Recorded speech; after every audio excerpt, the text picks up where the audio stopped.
perkenalkan nama saya Febrian Ambarwati. Di sini saya akan menjelaskan mengenai perencanaan agregat.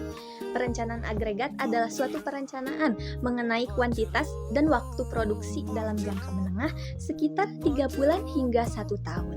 Agregasi ini yaitu pengelompokan dari beberapa jenis item menjadi produk family.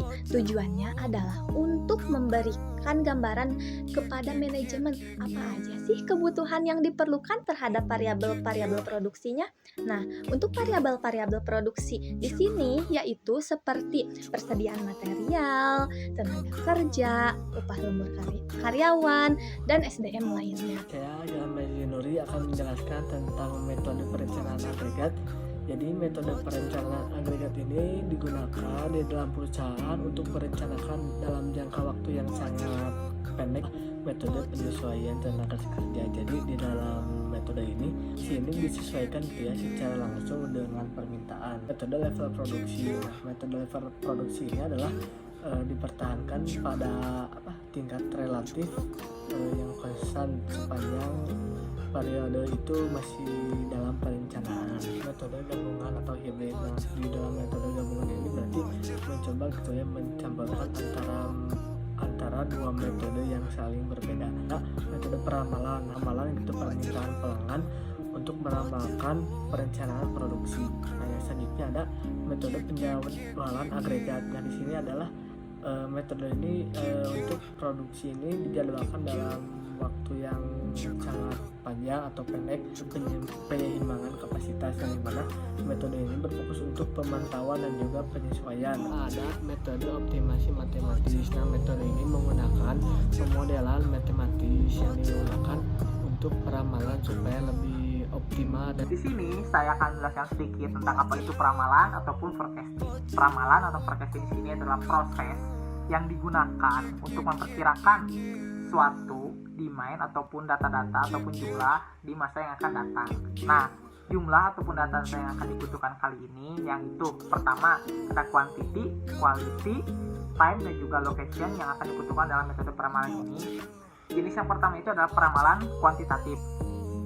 Peramalan kuantitatif itu adalah peramalan yang digunakan dengan cara model matematik yang menggunakan data masa lalu dan data masa sekarang yang akan digunakan dalam metode peramalannya. Nah, dalam praktikum PSI 2 kali ini ada beberapa metode lagi dalam metode peramalan kuantitatif. Yang pertama itu ada metode peramalan single moving average, lalu ada metode peramalan single exponential smoothing, dan juga ada metode peramalan linear regression.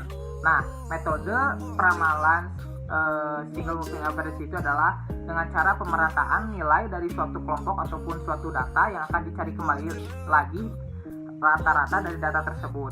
Lalu ada juga single exponential smoothing. Nah, single exponential smoothing di sini yaitu adalah peramalan jangka pendek yang mengasumsikan pola pertumbuhan dari data-data sebelumnya ataupun hasil konsistensi dari si data-data sebelumnya.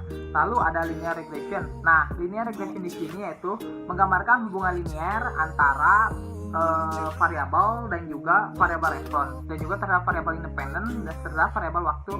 Nama saya Naufal bin Abiil dari PT Abiakta Dewari. Di sini saya akan menjelaskan mengenai metode pengukuran kesalahan peramalan dan juga rencana produksi. Nah, metode pengukuran kesalahan peramalan sendiri berfungsi untuk menilai seberapa baik model peramalan dalam memprediksi data aktual. Metode yang digunakan biasanya ada yang pertama MSE, mean squared error, yaitu menghitung nilai rata-rata kesalahan kuadran antara data yang diramalkan dan juga data yang sebenarnya. Kemudian ada MAPE, yaitu mean absolute percentage error, yaitu menghitung rata-rata kesalahan absolut relatif antara data yang diramalkan dan juga data yang sebenarnya. Yang ketiga ada MAD, mean absolute deviation, yaitu menghitung rata-rata kesalahan absolut antara data yang diramalkan dengan data yang sebenarnya.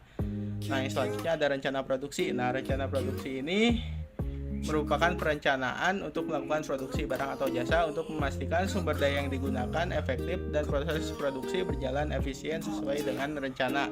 Nah, kegiatan di dalamnya biasanya ada menentukan penjadwalan dan juga menentukan volume produksi. Nah, untuk biayanya biasanya ada biaya yang harus diperhitungkan, yaitu biaya hiring, biaya layoff, biaya regular time, biaya overtime, biaya inventory, dan juga biaya subkontrak.